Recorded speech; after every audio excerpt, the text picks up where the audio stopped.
गोर लगे छी, प्रणाम करे छी।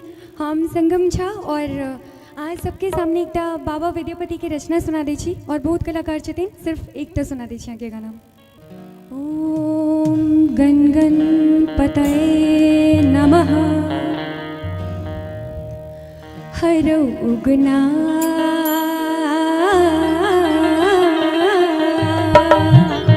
हरौ उगना कता गिले रुसना, हमर भंग पिसना हमर भंग घुटना, कतेक तोरा तक बौरौ आई बोल में आई बोल में आई बोल में आई बोल में। हरौ उगना कता गिले रुसना, हमर भंग पिसना हमर भंग घुटना, कतेक तोरा तक बौरौ आई बोल में आई बोल में आई बोल में आई बोल में।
वाह वाह, एक बार जोरदार ताली से स्वागत हेबाक चाहिए।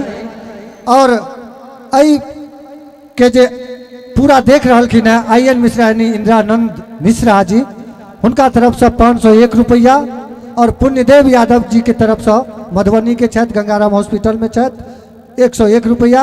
हरो उगना कता गिले रुसना, हमर भंग पिसना, हमर भंग घुटना, कतेक तोरा